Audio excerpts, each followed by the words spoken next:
Hello, everybody, and welcome to Space Opera Panel. Yay! I'm your moderator, Terry Mixon, as the sign says, and I would like to take this moment to let our guest panelists go ahead and introduce themselves because they'll do a much better job than I would. Hi, everyone. I'm Richard Fox. I write military sci-fi and space opera, and I'm better known for the Ember War series, and real happy to see all everyone. Hi, I am Amy DuBoff. I publish as AK DuBoff. I am probably most known for my catechol space opera universe, which includes several series. And yes, and I am known by my fans as the Queen of Space Opera. I wear it with honor. No Hopefully, I live up to it.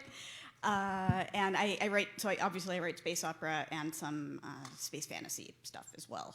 USA Today bestseller, Nebula nominated. I have to make sure not to touch this thing too low so it doesn't get upset at me. I'm Malorie Cooper. I write space opera and military science fiction as MD Cooper. And if you've seen the Aeon 14 universe, that's the one I created, and a bunch of other authors, including Amy and Lisa, have written books in that universe. My name is Chuck Gannon. I write mostly hard SF. I also write alternate history. Just this last week, I became a fantasy author as well. There are a couple of credits along the way, but if you're interested, just look me up by name and you can find them out at your leisure. I'm Eric Flint. I'm sorry, I shouldn't have done that. Yes, you should. Yeah. I'm David Weber, and I guess you could classify what I write as soap opera, space opera, if you strain. Honor, I can't. Really, I can't. Whose baby is it? Well, that's right. It's the best of both worlds. Okay. But I sold the first novel, 19 plus 21 is, no, 11 plus 21, 32 years ago this month. And I've sold a few more since then. But who's counting? Yeah, and Chuck and I are going to be collaborating. Richard and I have a collaboration out. Chuck and I are going to be I'm going to be writing a portion of one of the Kane books set in his universe next year. Made for him. Okay. Yeah. All right. When I was preparing to do this panel, I sat down like any good writer and said, what is exactly what I write? What does that mean? So, like every writer in existence, I consulted Professor Google. This is what Professor Google told me. Space opera is a subgenre of science fiction space warfare with melodramatic risk-taking space adventures and chivalric romance. I read that and said, I'm not really sure that I write space opera, if that's the case. So I wanted to throw this definition out at you guys and see what you agree with and what you don't agree with. Richard, what do you think? Excuse me, thank you. I think with space opera, you look at the etymology of the word, and it derives from soap opera, which also derives from horse opera, because back in the 50s and 60s, when westerns were all the rage, those were just referred to as horse operas. And then you had soap operas, we don't know what those are. So really, space opera was kind of meant to mean just drama in space. So generally, I think if something is, if you're in space and there's some manner of a story, you could probably classify that as space opera. So that's my take on the definition. All right, so I was asked this question several months back, and so I wrote my own definition. So this is my official quote of what space opera is to me. True space opera is epic in scale and personal with characters. It is about people taking on something bigger than themselves and their struggles to prevail. Though a setting beyond Earth is central, being on a spaceship or visiting another planet isn't the only qualifier. There must also be drama and sufficiently large scope to elevate a tale from being simply space-based to being real space opera. You should head right to Wikipedia and adjust what they said. Yeah, like what she said. I would also, like, one of the things I always think about when people say, like, what is space opera? I'm like, Star Wars is space opera. And that's a great way to, like, and it's also space fantasy, but, things don't have to be just one thing. The chivalric romance thing is kind of interesting. Like, we could just take out the word chivalric, because I don't think that's exactly necessary, but it's pretty close. So it was a wonder to me that I was on this panel at all, because I think that the Venn diagram of whether my stuff is space opera is kind of slim.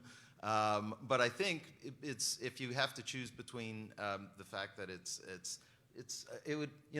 gets down to a Google or rather an Amazon sort of thing. What's your keyword? And I think if people were to look at my series and say, oh, why did you put it under military SF? They go, well, I don't know that it's really always that. And so if you put it under hard SF, you don't get as many hits. So the bottom line is, I think I'm in space opera because it's a very good place for me to be. As to the definition of it, you've just given an ex-professor an open mic asking to have a theory about something. I'm going to pass.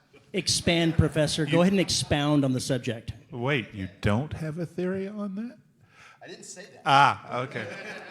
I think that you need to bear in mind that space opera was originally a pejorative term when it was being written, and you could basically interchange the hero with his blaster with the Lone Ranger and his six-gun. And I was like, oh, yeah, sure, And then some folks who were writing it sort of say, you know what, this is still good stuff. And it morphs in and out of being a term of approval or of opprobrium. I think that there's no reason in the world why hard science can't also be space opera. When you are going to define the story in terms of scale, scope, nature of struggle, or whatever, certainly hard science can be just as space operatic in those terms as any other. It's a term that covers a lot of work and a host of sins, and it's one which is applied to a lot of writers, whether they would see themselves in that camp or not. And it is normally applied by people who want neat mental pigeonholes, whether it's for marketing purposes or for reading selection purposes. And so in that way, it's both an expanded and a very restricted tool mentally for those of us in the field who produce it and those of us out in the audience who read it. One of the things that I've noticed is that space opera and military science fiction seem to be kissing cousins when it comes to the readership. A lot of folks that read one will read the other. They're not always the same thing. What do you guys think the primary difference that separates space opera from military science fiction is? I think that either one can exist without being the other. Okay, they're not Siamese twins. They're probably fraternal twins.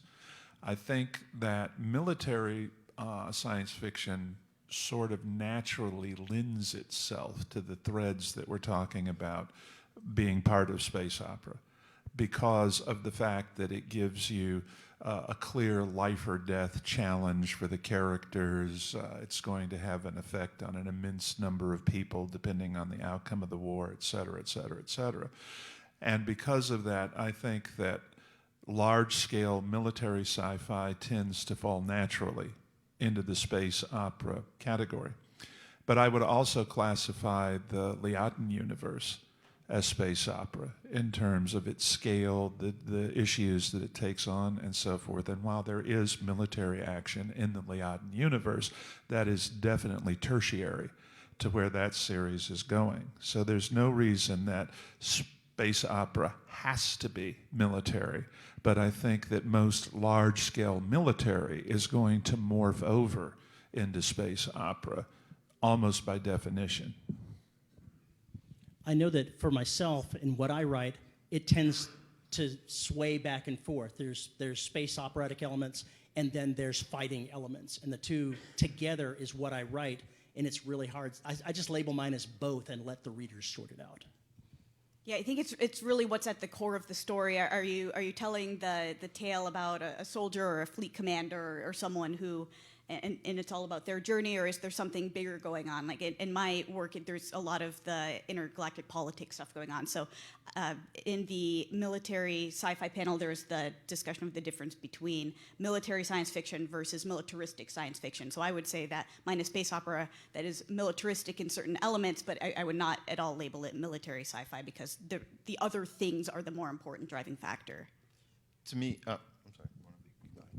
The if something is getting the label military science fiction, military ethos, military concerns should somehow be at a core point of it, because it's about military as life, military as consequences, military as essentially a relationship to the state that you do or don't represent or are rebelling against, or whatever the case may be. And those carry certain questions and I think certain character and drama drivers. And my series, I mean, if you look at book 4, it is unabashedly military science fiction. If you were to look at book 3, the one right before it, it's hard SF, deep contact. And there's military engagement in it, but it's what is the focus in terms of almost of the characters. What of those issues are they dealing with? And military issues with 2 sons in right now, and having now visited the Benning School for Wayward Youth more frequently than I ever thought I would.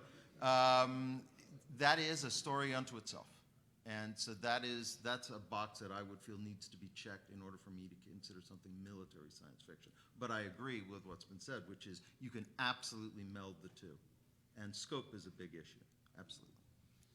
I would say like the Venn diagram of books that are labeled military science fiction and space opera is probably very close to a circle. But I think there are like Amy's an outlier on one side, and then of course if I was to write a story about like war on the moon in the year 2100 and it was all militaristic, in scope, that would not be space opera because it doesn't have the grand, beyond the solar system scope. So I think it's a really important thing. And I also write in AM14, I have a couple of series that are just about ground combat and stuff like that. And I don't classify those as space opera because they're so focused on like just this small group of warriors on like a given planet that they don't really qualify for that. I would like to add, Mark Twain was once asked what one of his books was about, and he said, "I don't know, the critics haven't told me yet." Okay? And that is also true of whether or not a work is space opera, okay? Because it's in the eye of the beholder. And a book that I think would fall into that rubric, other people wouldn't. For example, I think that you could definitely write a book about conflict on Earth's moon that could qualify as space opera, depending on what the underlying issues, the implications of the combat was. Okay? Actually, since I was implications, it should have been implications were. But Sure you weren't a professor? No. But the point that I'm making is simply that sometimes the author is the worst judge of whether or not a work is going to be considered space opera or military science fiction or a combination of the two or something else entirely. The publisher usually has a little something to say about that in the way that she markets your work.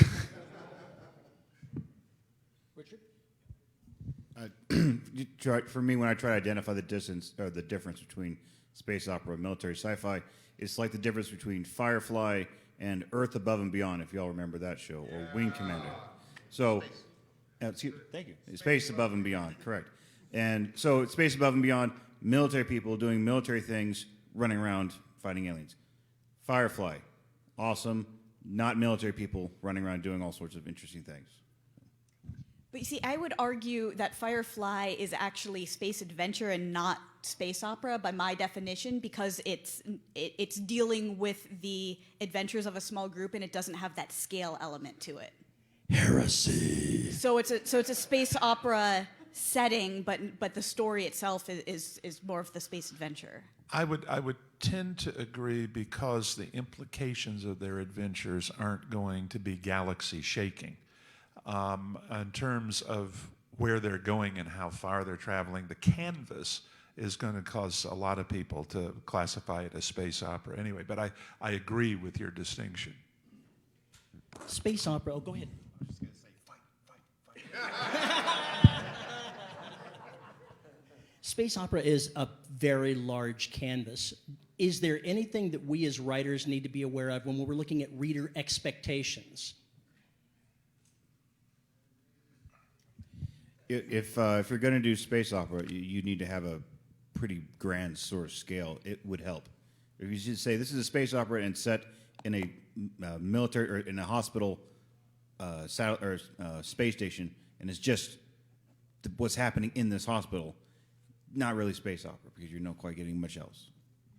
I think on a structural level, 3 words came right away: drive, motion, and pace. Because going on the hard science fiction, a lot of hard science fiction is sort of self-consciously says, I'm not going to worry about that because the science is actually what I'm pursuing. And if the drive and the action and the pace is not quite what you might have something else, that will be okay. But if you're going to be operating inside of space opera, I think those things have to be upmost in your mind.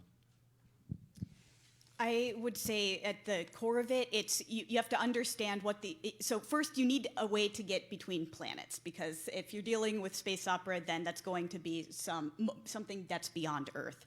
And then you need to think through all of the world building implications of that method of travel between worlds and what that's going to do to the commerce and the culture and all of those other things that will radiate out from that. So if you have gate travel that allows instantaneous travel between worlds, that's great, but are those gates at fixed points? Do you have the Star Wars style that you can just hop into FTL and go anywhere and it's not really that limited? Or is it just you're traveling between planets but you don't have any kind of FTL and then you're dealing with generation ships? So all of those things will have other impacts. I think all of that has point and application. I think that for me, if you're going to think in terms of what those who use space opera as a term of approval would call it, yes, you have to worry about the hardware, but it may surprise people that the hardware is not, to me, the primary focus of any of the space opera I've ever written. To me, what is the focus are the characters, the moral responsibilities and challenges that you throw at them, and the scale on which those challenges are going to have implications. Pace is important. Everything that was just referenced up here is important if you're going to write space opera.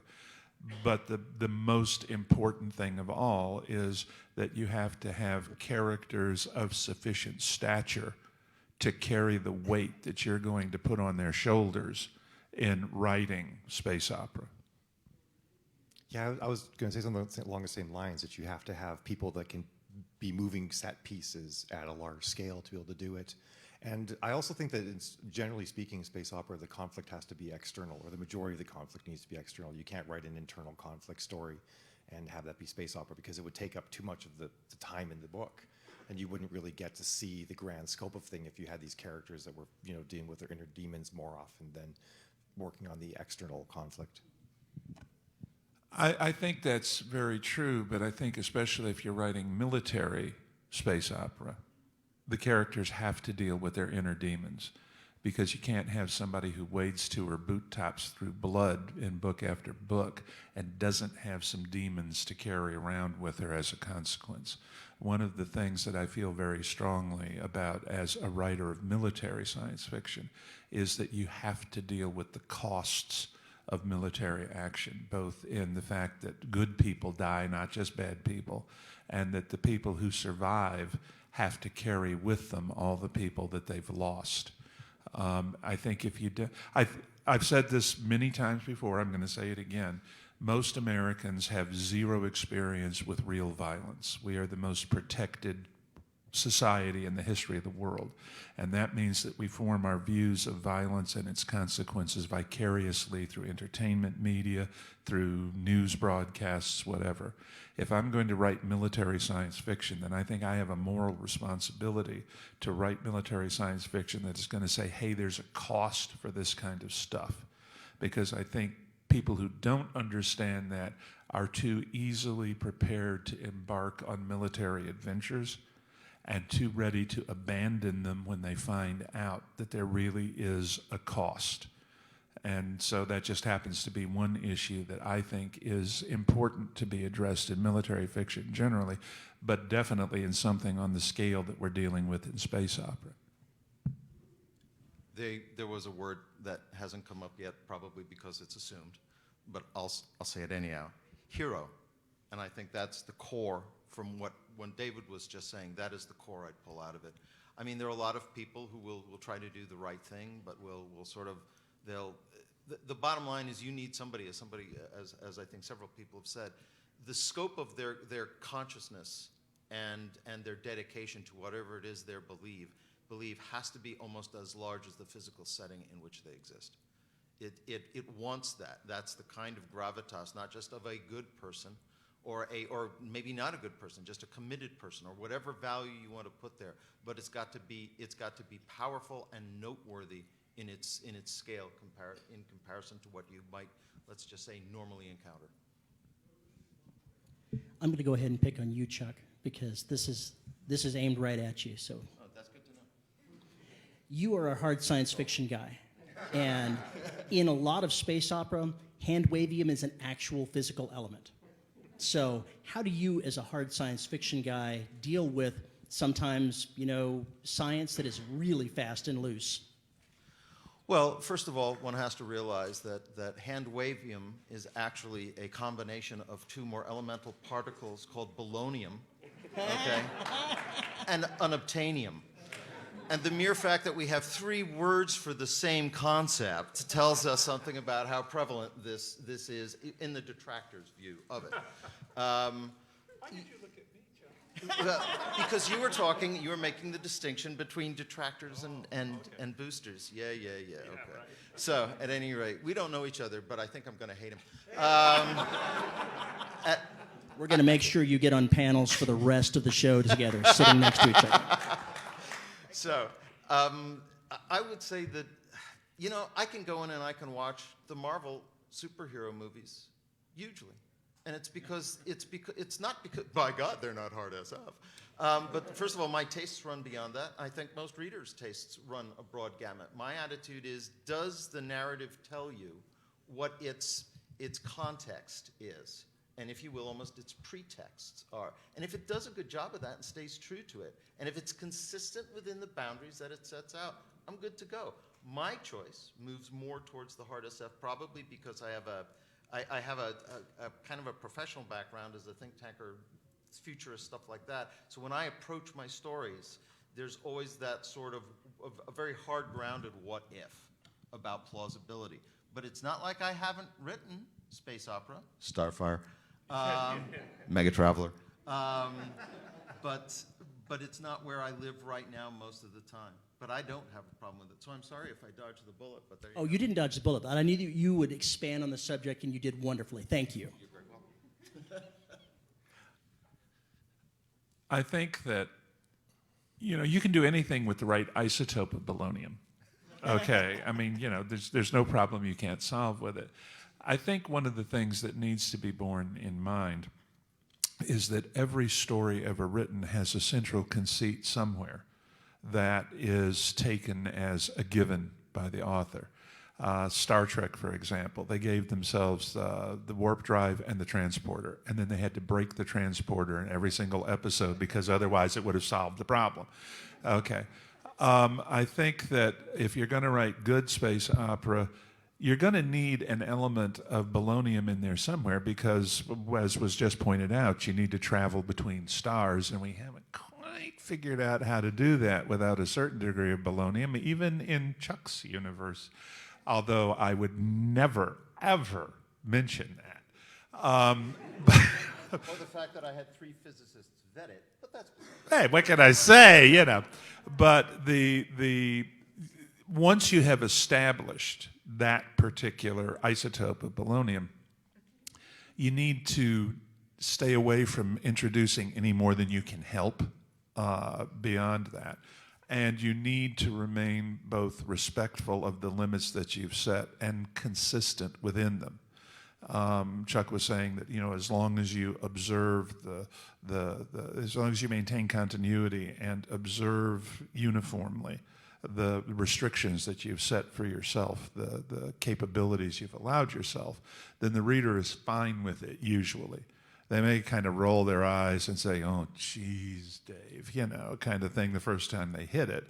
But they will forgive you as long as you don't abuse the particular polonium isotope that you've settled on for how you get them from here to there. And one quick spin on what Dave said. Particularly if your unobtainium or polonium has very clear costs, and if the costs are high, either economic or risk or whatever the case may be, it's remarkable how that sends, I would say, a plausibility wave. You get a high effect, you pay a high price. You see it in fantasy, in the notion of sacrifice for great magic powers and things like that. You do the same thing, I feel, in science fiction, and very often you get the same glimmer, halo of implicit plausibility. Oh, come on, you can follow. You can do it. I guess I was just going to say that I like everything I write is hard science fiction as well, but it isn't like it is fun when you write space opera to basically really sit down and say, like, how would we expand these things in the future? And you have to also, like, if you were to say, like, I write stories between 2 and 9,000 years in the future. And if you're sort of saying, like, hey, we didn't make a whole bunch of these kinds of advancements, it would be kind of like, that's actually unrealistic to imagine that we are still doing things the really slow and hard way in 9,000 years. And I think that, like, any good science fiction, whether it's really hard or not, I think a good bit of research needs to be done to think about not only how would these things affect, like, what would exist, but how would they affect society? I think it's actually one of the biggest failings a lot of sci-fi has, is that the people look at a particular facet of how the technology or the setting will affect society, but they don't think about all the other implications, like cell phones, like how much cell phones have affected our society. People thought about instantaneous communication across the globe, but they didn't think of what that would really mean. So it's fun to do that.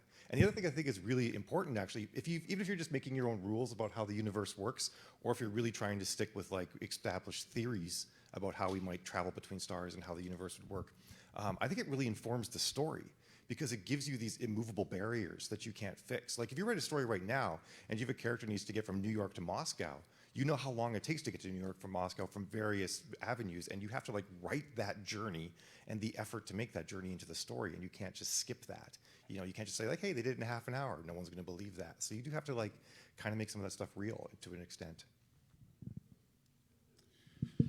I think that's absolutely true. There's a point in which everything intersects in space opera. All of the elements have to come into play, and I think that, for example, in the Honorverse, okay, yes, we have faster than light travel, etc. We don't have faster than light communication. And so you've got to bear in mind, how long does it take information to reach someone? But I will say this, those of us who were foolish enough to launch a series in 1990, before the invention of the internet, and when the best thing that he was carting around with him was a bag phone the size of a briefcase, might have chosen their starting points for their technology slightly differently if they were launching the same series today. And 20 years from now, they would be just as outdated as the ones that informed the beginning of the Honorverse.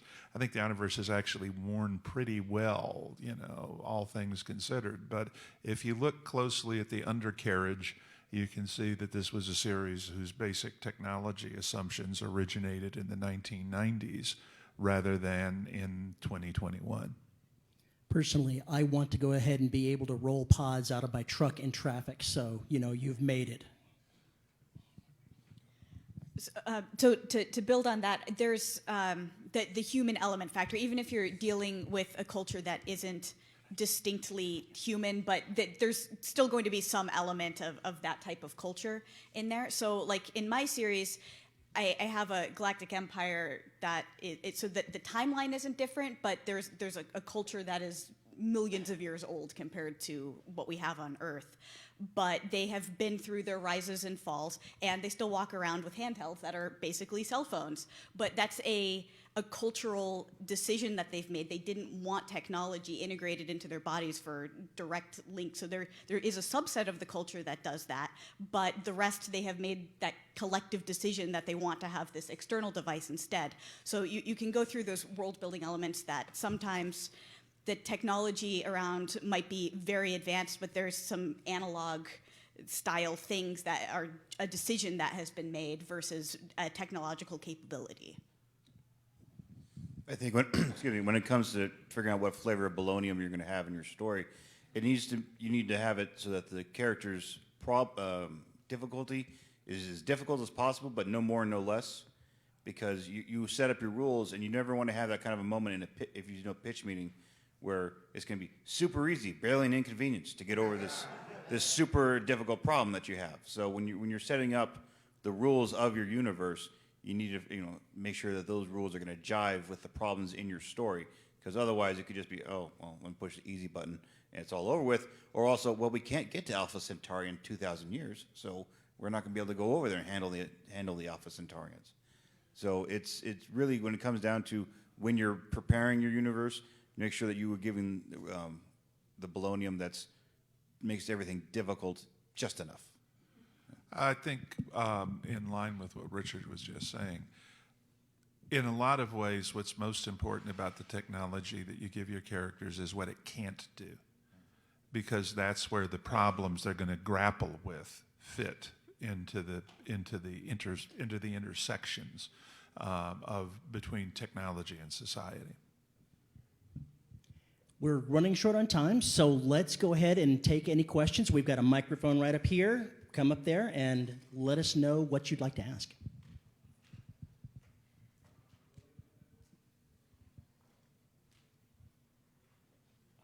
So as far as, and I wrote the question down so I didn't accidentally mispronounce anything, but so as far as, when you all write like space sci-fi or space opera, how do you get around what I consider the two big problems, which is like the Alcubierre warp drive that allows theoretical faster than light travel without the issue of time dilation, and like quantum entanglement communication, since it takes 8 minutes just to get a message to, I think it's Mars from here with current technology.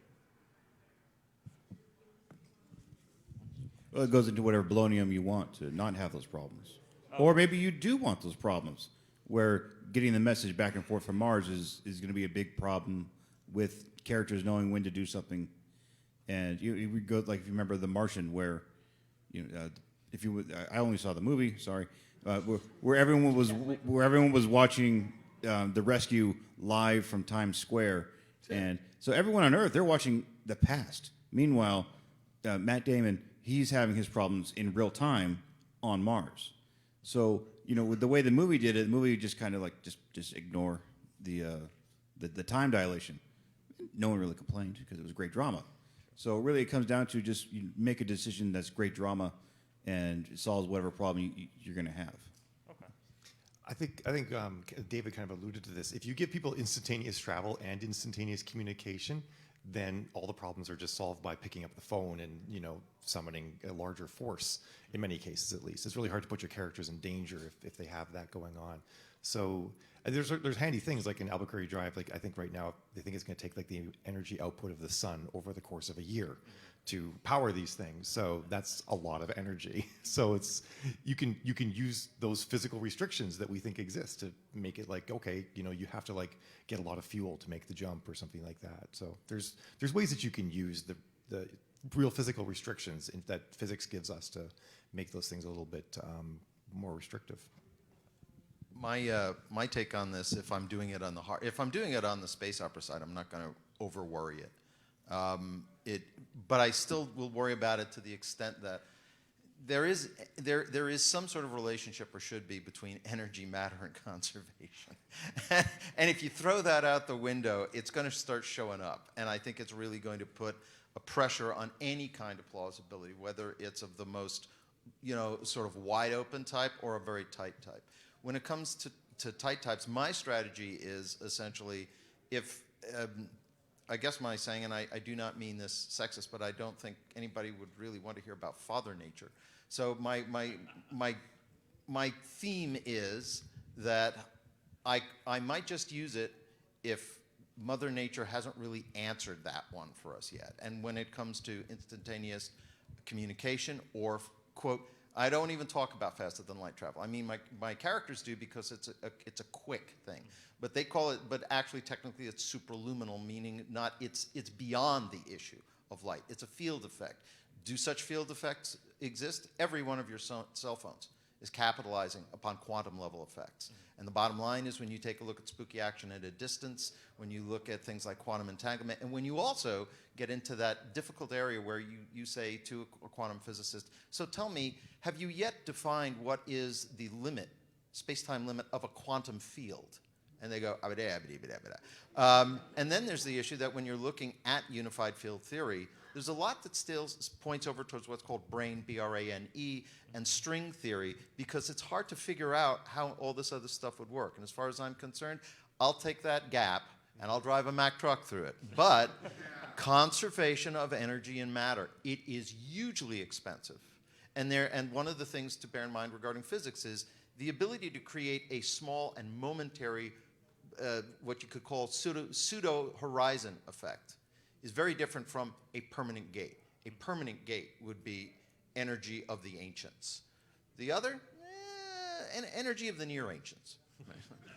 Basically, the more you explain, the more you need to explain, and you don't need to explain anything for it to be space opera. Yeah. You can just say, they jumped the ship. I mean, you should probably describe what that looks like to some extent, but you can just totally use your imagination, and I mean, Star Wars is very successful, and none of that makes any sense. Yeah. So it's fine. You really don't need to. So like in my series, I'm now kind of retconning some of the things and going back and explaining stuff. So things still work the same way, but I'm actually explaining the science now that I'm deeper into the series, and I've been consulting with some people that are much smarter than me about what that would be. But I've realized that the things that I just wrote weren't really as fantastical as I thought. It's just very, very far future technology and going into the Clarke's third law idea. So just to riff a little bit back on what Malorie said, one of the reasons that I agree, don't explain it. Don't have the 9-page engineering description. Scotty doesn't get to do it. You shouldn't either. Looking at David while he says But the thing that. is, if you know what the limits are, that is a great source of drama, and it's a great source of limiting resources. For instance, when my series starts, they don't have a lot of ships that are capable. And as a matter of fact, most ships travel by linking onto a carrier that is hugely expensive, both in terms of fuel and construction. That can make that shift between stars. So once again, there's the value of knowing what the explanation is it actually drives story, because that becomes a strategic resource, and strategic resource becomes a driver. So. Another question, anyone? Oh, come on.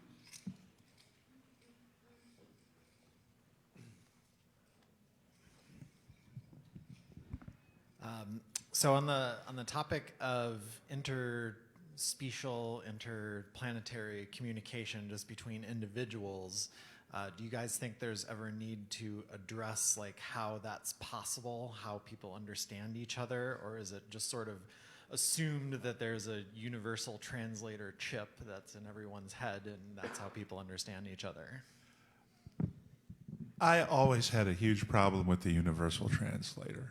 I'm sorry, So in the Honorverse, you have an intelligent species living on the same planet as humans for 600 years, and they only actually figured out how the two of them communicate. Not how to communicate with each other, but how the two of them communicate internally after about 200 years.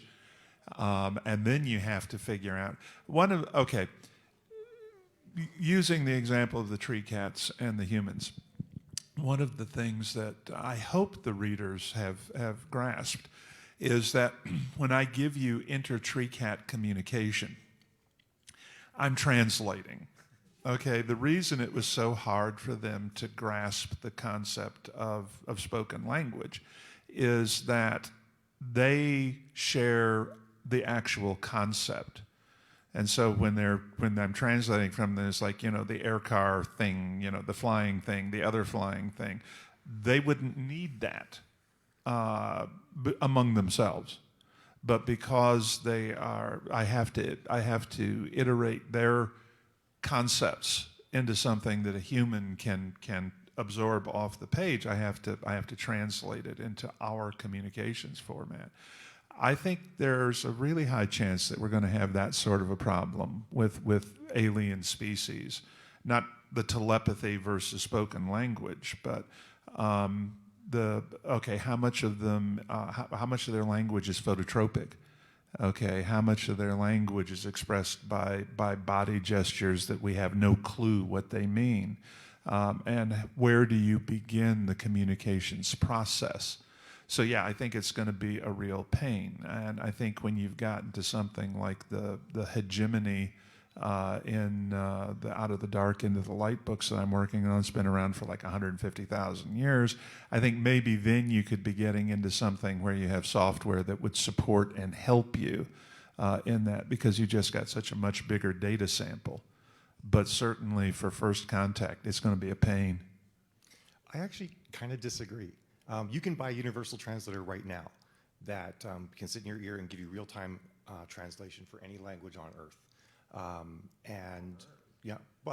But that's with our current technology. So a great example is the Human Genome Project. When they said we're going to decode the Human Genome Project next number of years, they were behind for the first 7 years, and then they finished ahead of time, because our computational power is increasing at such a rate. It's not like this is like, you guys probably all know this. Like it's an exponential increase that we have in technology, but the rate of increase is also exponential.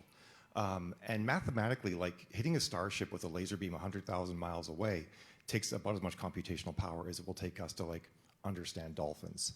And we're going to have that practice on Earth first, because dolphins talk, and we're going to learn how dolphins talk with their different concepts. But I think that the question wasn't, is there going to be a universal translator that can handle the languages known to the software, but is there going to be a universal translator that can handle a completely new species that isn't in the database? I think there will be. I think we'll figure it out. It won't be that hard. I would question that one.